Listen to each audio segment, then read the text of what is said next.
Hello everyone, welcome to Morven classes. हमारे पिछले video में हमने कक्षा 8 गणित में अध्याय 2 प्रश्नावली 2.2 के 8 सवाल किए थे। आज हम उससे आगे करेंगे। तो 9वां सवाल है,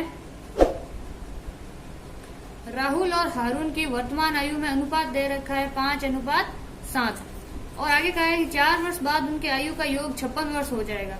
उनकी वर्तमान आयु क्या है? तो चलो इसको करके देखते हैं, इसकी वर्तमान आयु क्या है। तो हम इसका हल करके देखते हैं। तो सबसे पहले क्या करते हैं, राहुल की आयु मान लेते हैं। तो माना राहुल की आयु कितनी हो जाएगी? अनुपात में क्या दे रखा है? 5:7। तो 5 है राहुल का अनुपात, तो 5x वर्ष, ठीक है। और हारून की आयु का अनुपात कितना दे रखा है? 7। तो ये कितना हो जाएगा? 7x वर्ष। और उसके बाद क्या करें? 4 वर्ष बाद। तो देख लेते हैं 4 वर्ष बाद क्या होता है। तो 4 वर्ष बाद राहुल की आयु कितनी हो जाएगी? राहुल की आयु कितनी हो जाएगी? 5x प्लस 4 वर्ष। क्यों? 4 वर्ष जुड़ेगा उसमें। और ऐसे कैसे? हारून की आयु कितनी हो जाएगी? कितना है? 7x। तो इसमें 4 जोड़ दो तो 7x प्लस 4 वर्ष। अब देखो प्रश्न में आगे क्या कहा था हमें, प्रश्नानुसार। तो प्रश्न में आगे कहता है कि 4 वर्ष बाद उनकी जो आयु है उनकी जोड़ यानी कि 5x plus 4 plus 7x plus 4, इनका योग कितना हो जाएगा? 56। ठीक है। अब देखो x सबका जोड़ दो यानी कि 5x और 7x कितना हो जाएगा? 5 और 7 12x प्लस 4 और 4 8 बराबर में 56। अब देखो 12x को ऐसा कैसा रखा, पक्षांतरण किया तो 56, ये 8 उधर जाके प्लस का है तो माइनस का, यानी कि 12x बराबर 56 में से 8 के पीछे कितने रहे? 48। अब देखो x का मान ज्ञात करना है। x कितना हो गया? 48/12। और 12 से काटा 48 को कितनी बार गया? 4 बार। 12 चौके 48, यानी कि x का मान हमारे पास कितना आया? 4। अब देखो x का मान आया है, ये हमारा आंसर नहीं है। अब हमें क्या ज्ञात करना है? राहुल की आयु कितनी थी? राहुल की आयु 5x। तो ये हो गया 5 गुणा 4 बराबर कितनी हो गई? 20 वर्ष। फिर हारून की आयु कितनी थी? 7x, यानी कि 7 गुणा 4 कितनी हो गई? 28 वर्ष। ये हमारा आंसर।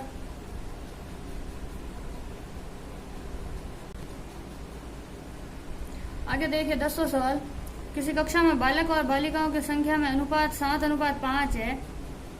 यदि बालिकाओं की संख्या से 8 अधिक है, कक्षा में कुल कितने विद्यार्थी है? तो सबसे पहले हम लेते हैं बालकों की संख्या।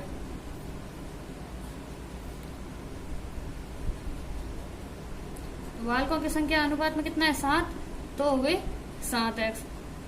उसके बाद लेते हैं बालिकाओं की संख्या।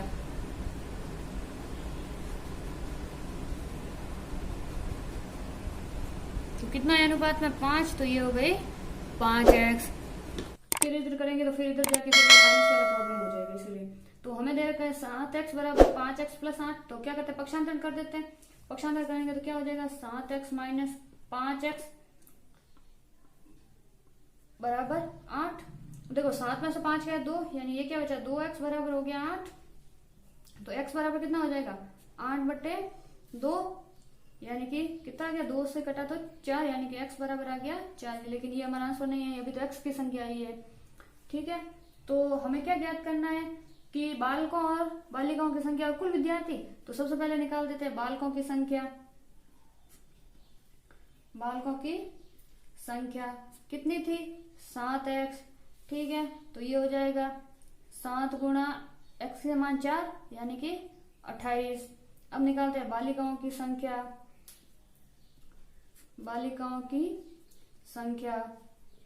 संख्या कितनी हो गई? 5x, यानी कि 5 गुणा 4 तो हो गई 20।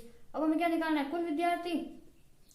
तो कुल विद्यार्थी बराबर कितना हो जाएगा, बालकों की संख्या प्लस बालिकाओं की संख्या, यानी कि 28 प्लस 20, यानी कि कुल विद्यार्थी कितने कक्षा में, 48। ये फाइनल आंसर।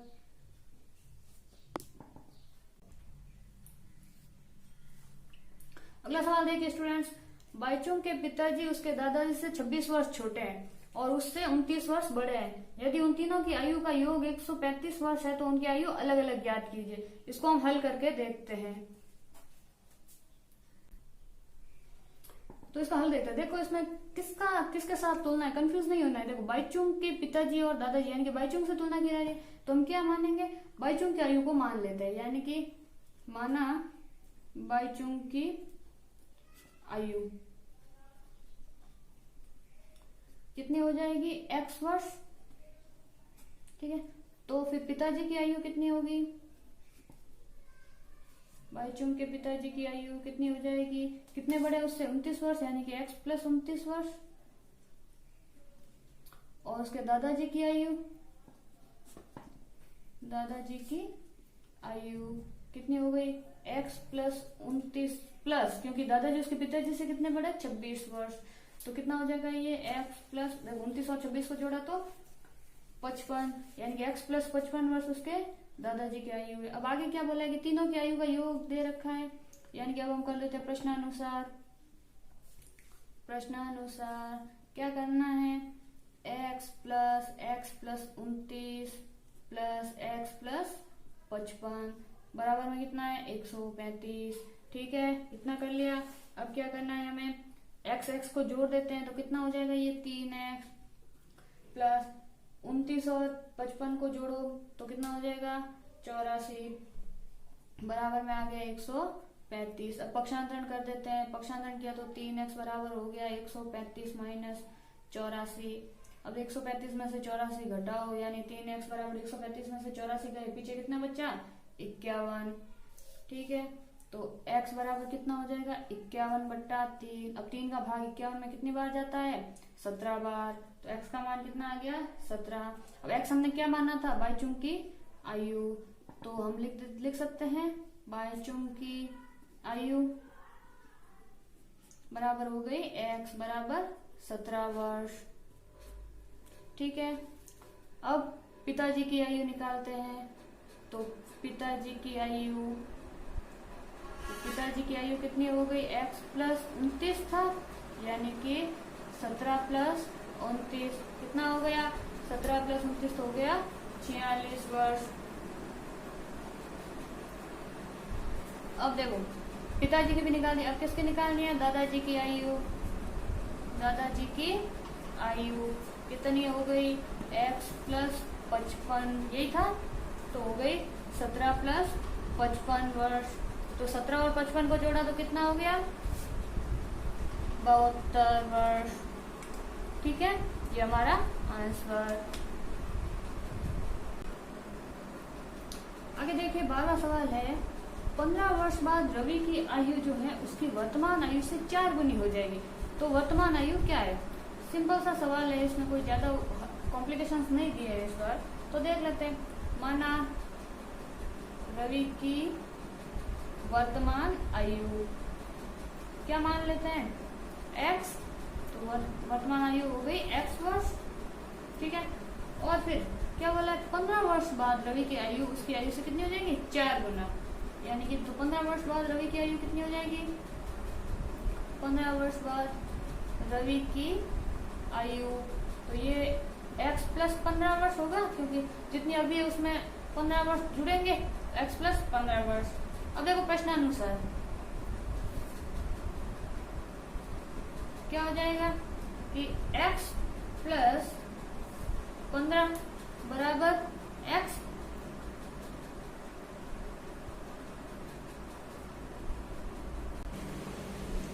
सॉरी स्टूडेंट्स, यहाँ पर देखो 15 वर्ष बाद रवि की आयु इसमें दी थी 4 गुनी हो जाएगी, तो इसमें 15 वर्ष जोड़ना नहीं है, इसको 4x करना है। ठीक है, तो अब देखो प्रश्नानुसार क्या हो जाएगा, जो ये x प्लस 15 है, x प्लस 15 कितना हो जाएगा, 4x। क्यों है, इसके 4 वर्ष बाद जो है, जब x में हम 15 वर्ष जोड़ेंगे तो 4 गुनी आयु हो जाएगी। ठीक है, तो इसको हम ऐसे लिख सकते हैं, या 4x बराबर हो गया x प्लस 15। अब क्या करते हैं, पक्षांतरण कर देते हैं, तो 4x माइनस x बराबर हो गया 15। 4 में से 1x गया तो 3x बराबर 15। अब देखो x का मान निकालना है, तो x का मान कितना हो गया 15/3, यानी कि 3 का भाग 15 में 5 बार, तो x बराबर आ गया 5, यानी कि रवि की वर्तमान आयु कितनी हो गई 5 वर्ष। ये हमारा फाइनल आंसर। आगे देखिए 13वां सवाल है, एक परिमेय संख्या को 5/2 से गुणा कर 2/3 जोड़ने पर -7/12 प्राप्त होता है, वह संख्या क्या है। ये सवाल देखो बिल्कुल जो पहला सवाल था ना उसी के जैसा है। तो देखो संख्या को मान लेते हैं, तो माना संख्या बराबर क्या हो गई x। अब देखो हमें क्या कहा है, प्रश्न में क्या कह रहा है, तो हम लिख देते हैं प्रश्नानुसार। प्रश्न ये में कह रहा है, तो प्रश्नानुसार उसमें क्या कहे, परिमेय संख्या को 5/2 से गुणा करना है, यानी कि x गुणा कितना करना है 5/2, फिर क्या करना है उसमें 2/3 जोड़ दो, तो प्लस 2/3, तो बराबर में कितना मिलता है -7/12।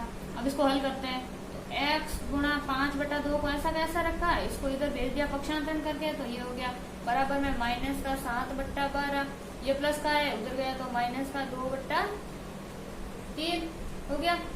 अब देखो क्या करना है, इसको हल करने के लिए क्या करते हैं, लसअपल है, तो x गुणा 5/2 को ऐसा कैसा रखा, और बराबर 12 और 3 का लसअप आता है 12। अब 12 का भाग 12 में एक बार, एक को गुणा करोगे 7 के साथ तो 7 ही आएगा, चिन्ह माइनस का तो माइनस का 7। 3 का भाग 12 में कितनी बार जाता है 4 बार, और 4 का गुणा किया 2 के साथ तो 8, चिन्ह माइनस का तो माइनस का 8, यानी कि x गुणा 5/2 बराबर 7 और 8 दोनों माइनस के तो जुड़ जाएंगे, तो माइनस का कितना हो गया 15/12। अब क्या करना है, इसका भी पक्षांतरण कर दें। अब देखो ये गुणे में है तो बट्टे में जाएगा, लेकिन भिन्न है तो भिन्न जब बट्टे में जाती है तो क्या होता है गुणे में उल्टा हो जाता है, यानी कि x बराबर कितना हो जाएगा -15/12 गुणा 2/5। अब करता है तो काट दो, 2 से 12 गया है 6 बार, 5 से 15 गया 3 बार, तो x बराबर हमें मिला -3/6। अब और करता है तो काट देखो, 3 से 3 गया 1 बार, 3 से 6 गया 2 बार, यानी कि x बराबर हमारे पास कितना आ गया -1/2, यानी कि वो परिमेय संख्या कौन सी है -1/2 आंसर। अब देखिए 14वां सवाल, लक्ष्मी एक बैंक में खजांची है, उसके पास नकदी के रूप में 100 रुपए, 50 रुपए और 10 रुपए वाले नोट है। उनकी संख्याओं में क्रमशः 2:3:5 का अनुपात है, और उनका कुल मूल्य दे रखा है 4 लाख रुपए। तो उसके पास प्रत्येक प्रकार के कितने कितने नोट है। तो सवाल बड़ा जरूर है लेकिन इतना वो हार्ड नहीं है, तो इसका हल करते हैं। ठीक है, हल करने का एक सिंपल सा तरीका मैं आपको बता रही हूँ, आप उस तरीके से सबसे पहले हम क्या करते हैं, ये जो तीनों नोट है ना इनको ऐसे ही लिख देते हैं। रुपए है ना 100, 50 और 10, इनको ऐसे लिख दो, अनुपात मत लगाना, अनुपात के रूप में लिख दो। तो ये तो हमारे पास हो गए रुपए। उसके बाद देखते हैं नोटों की संख्या मान लेते हैं, तो माना नोटों की संख्या,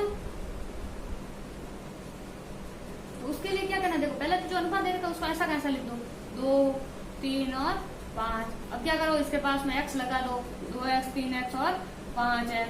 ये मान लिया हमने कि नोटों की संख्या इतनी है।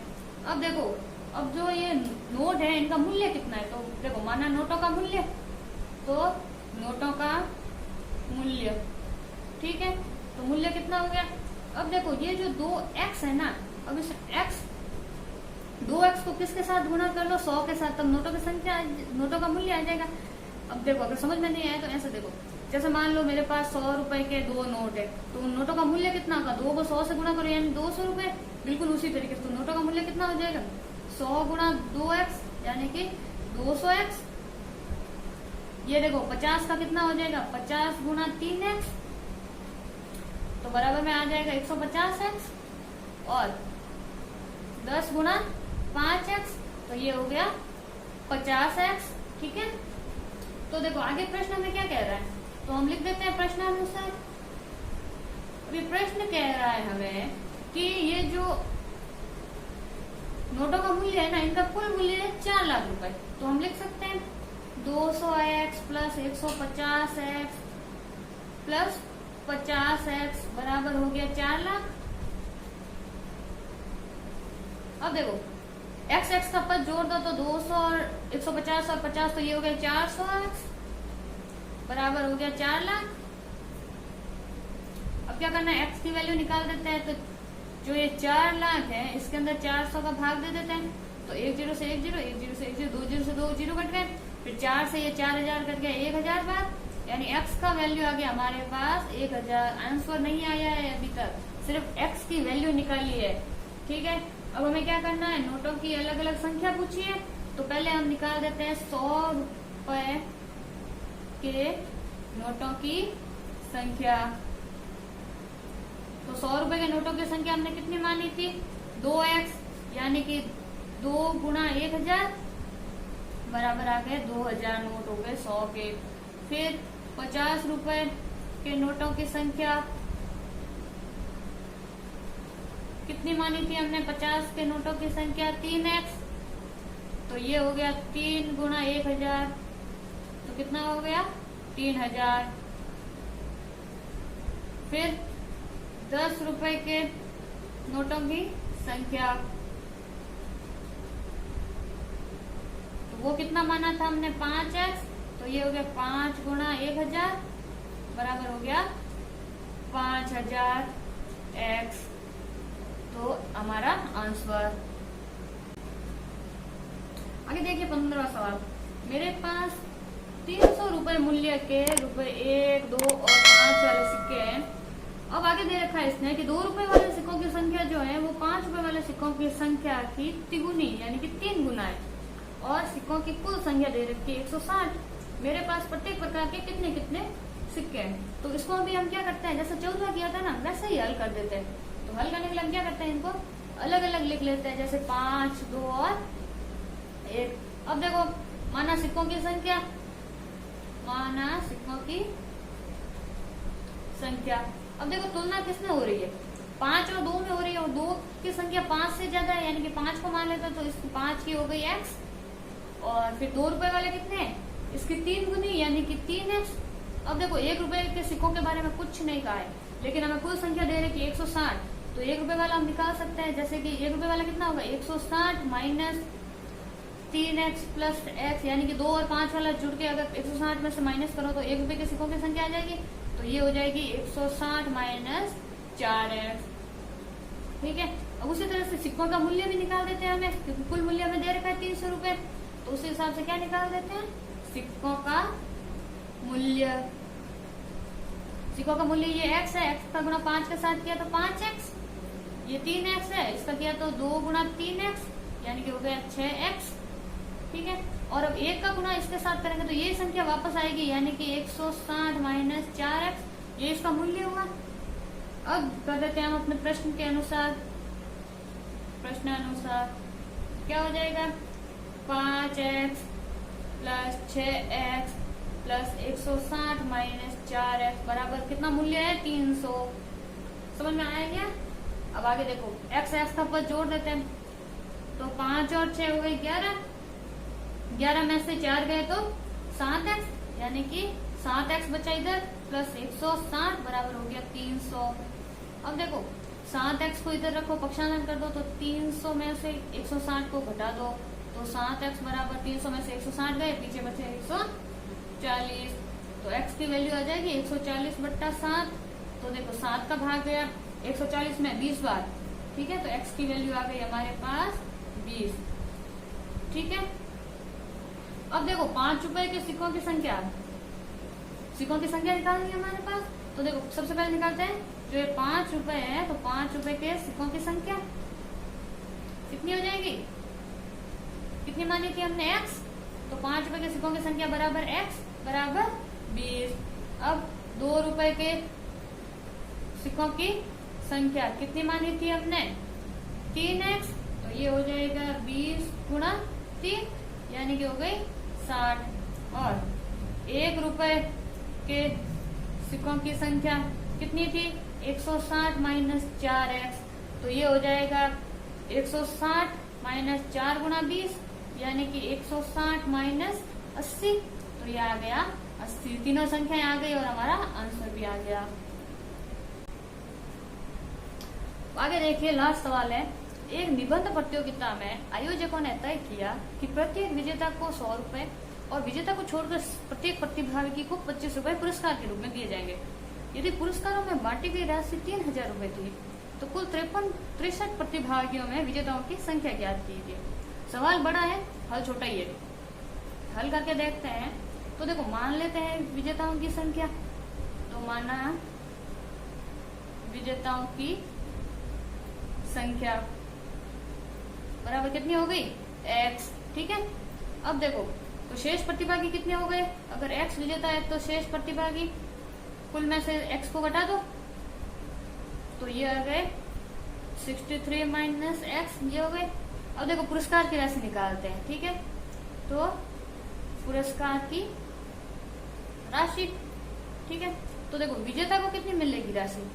तो विजेता की राशि